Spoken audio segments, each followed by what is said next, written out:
పిశాచాల జేగంట అనే చందమామ కథ చెప్పుకుందాం. పూర్వం చీనాలో ఒక అన్న, ఒక తమ్ముడు ఉండేవారు. కావడానికి వాళ్ళు ఒక్క తల్లి పిల్లలే అయినా వాళ్ళ బుద్ధులలో ఎంతో వ్యత్యాసం ఉండేది. అన్న చాలా చెడ్డవాడైతే తమ్ముడు ఎంతో బుద్ధిమంతుడు. తండ్రి పోగానే అన్న డబ్బంతా తన సొంతం చేసుకుని దాన్ని హెచ్చు వడ్డీలకు అప్పులిచ్చి ధనవంతుడయ్యాడు. తమ్ముడు అన్నకు ఎదురు చెప్పక గ్రామంలో వాళ్లకు రకరకాలుగా సహాయపడుతూ అస్తమానము శ్రమ చేస్తూనూ ఇతరుల సహాయంతోనూ పొట్ట గడుపుకుంటున్నాడు. ఒకనాడు తమ్ముడు చక్కెర పాకం కావడి వేసుకుని పొరుగురిలో ఇచ్చి రావలసి వచ్చింది. దారి కొండదారి. అంతకుముందే వాన కురియడం చేత కొండచర్య జారుడుగా ఉన్నది.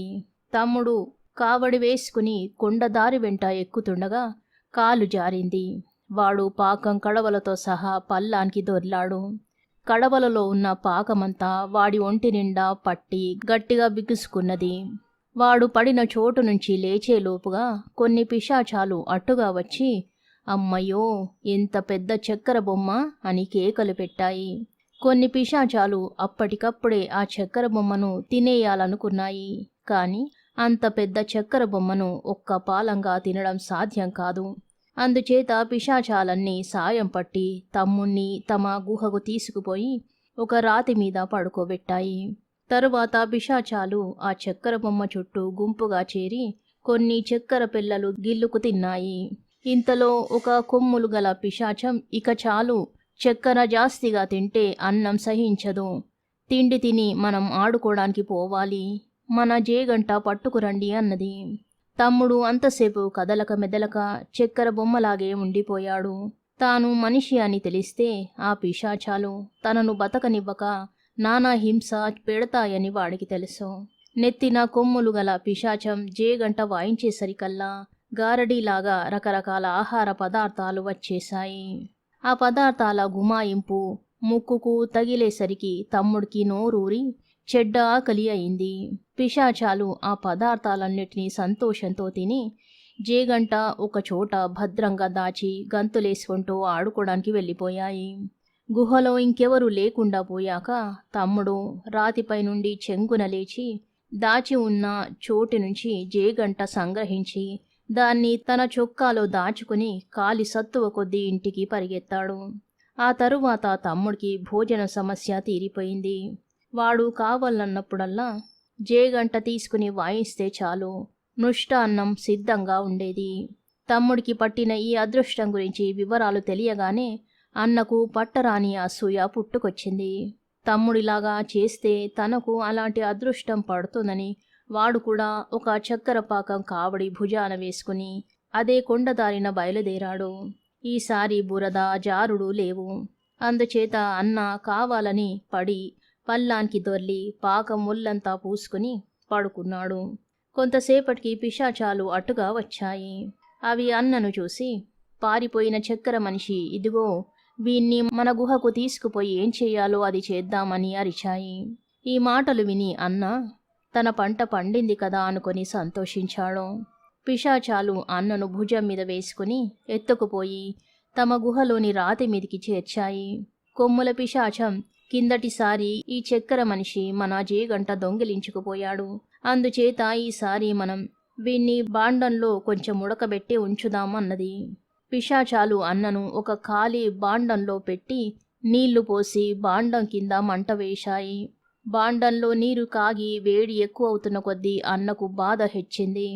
చివరకు వాడు వేడి భరించలేక బాండంలో నుంచి బయటికి దూకి గుహ బయటికి పరిగెత్తాడు. కాని వాడు ఎంతో దూరం పోకమునిపే పిశాచాలు వెంటబడి వాణ్ణి పట్టుకున్నాయి. కొమ్ముల పిశాచం మిగిలిన పిశాచాలతో, వీడు మళ్ళీ మనకు చిక్కుతాడో లేదో, మనం ఎప్పటికీ జ్ఞాపకం ఉండేటట్టుగా వీడికి తగిన శిక్ష వేసి పంపుదామన్నది. తరువాత ఒక్కొక్క పిశాచమే వచ్చి అన్న ముక్కు పట్టుకొని ఒక అడుగు పొడుగు సాగదీసింది. అన్న ముక్కు 7 అడుగుల పొడుగు సాగింది. ఆ తరువాత పిశాచాలు వాణ్ణి గుహల నుంచి విసిరి బయట పారేశాయి. చావు తప్పి కన్ను లొట్టపోయినట్టుగా అన్న తన ముక్కును చుట్టి చేతిలో పట్టుకొని బతుకు జీవుడా అంటూ తన కొంపకు చేరాడు. తన మొగుడు పిశాచాల దగ్గర దొంగిలించి ఏదో మహత్తుగల వస్తువు తెస్తాడని ఆశతో ఎదురుచూస్తున్న అన్న భార్య తన భర్త పిలుపు వినగానే తలుపు తెరిచి బయటకు వచ్చింది. అన్న బాధతో, నా ముక్కు మీద నిలబడ్డావు, తొలగవే అని ఇల్లు అదిరేలా కేక పెట్టాడు. అంతా చోద్యం, మీ ముక్కు మీద నేనెలా నిలబడతాను అంటూ ఆవిడ భర్తకేసి పరీక్షగా చూసి నిర్ఘాంతపోయింది.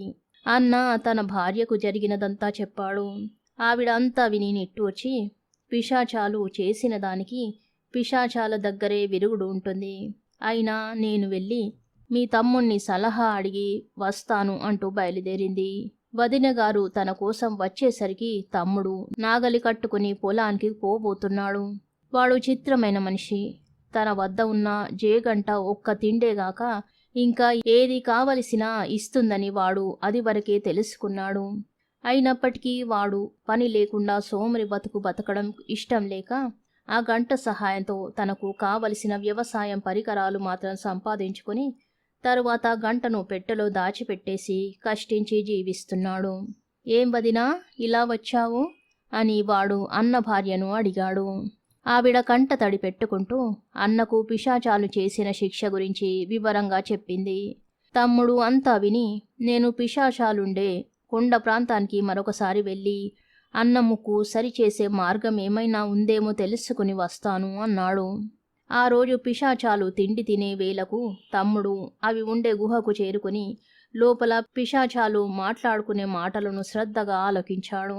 మాటల మధ్యన ఒక పిల్ల పిశాచం, పాపం ఆ చక్కెర మనిషి ముక్కు ఏమైందో అన్నది. వాడికి బుద్ధి ఉంటే దాన్ని సరి చేసుకునే సాధనం వాడి దగ్గరే ఉన్నది. జేగంట మీద ఒక్కొక్క దెబ్బే కొట్టి తగ్గు తగ్గు అంటుంటే వాడి 7 అడుగుల పొడుగు ముక్కు కొంచెం కొంచెంగా తగ్గిపోతుంది అన్నది కొమ్ముల పిశాచం. ఈ మాట విన్నాక తమ్ముడు అక్కడ మరి నిలబడక సరాసరి ఇంటికి పరిగెత్తుకొచ్చాడు. తన పెట్టెలో నుంచి పిశాచాల జేగంట తీసుకుని తన అన్న ఇంటికి వెళ్ళాడు. మీ అన్న ముక్కు చప్పున మామూలుగా చేసేయి అని వదినే అతన్ని తొందర పెట్టింది. తమ్ముడు గంట మీద ఒక దెబ్బ కొట్టి అన్న ముక్కు కేసి చూస్తూ తగ్గు తగ్గు అన్నాడు. అన్న ముక్కు 3 అంగుళాలు తగ్గింది. వాడు మరొక దెబ్బ కొట్టి మళ్ళీ తగ్గు అన్నాడు. అది మళ్ళీ 3 అంగుళాలు తగ్గింది. ఒక పావు గంట గడిచేసరికి అన్న ముక్కు 4 అడుగుల పొడుగు మాత్రమే ఉన్నది. కానీ అన్న భార్యకు ఆ పావుగంట ఒక యుగంలాగా తోచింది. తమ్ముడు తెలివి తక్కువవాడై తత్సారం చేస్తున్నాడని ఆమెకు తోచింది. ఆవిడ ఇక భరించలేక తమ్ముడి చేతిలో నుంచి జేగంట శీల లాగేసుకుని తగ్గు తగ్గు తగ్గు అంటూ గంటను గబగబా బాధసాగింది. ఈ బాధుడు ఫలితంగా గంట కాస్త పగిలి ముక్కలైపోయింది. ఆసరికే అన్న ముక్కు తగ్గిపోవడమే కాక అసలు ముక్కే లేకుండా పోయింది. భార్య బుద్ధి తక్కువ వల్ల, తొందరపాటు వల్ల వాడు శాశ్వతంగా ముక్కిడి అయిపోయాడు. కథ సమాప్తం. శుభం.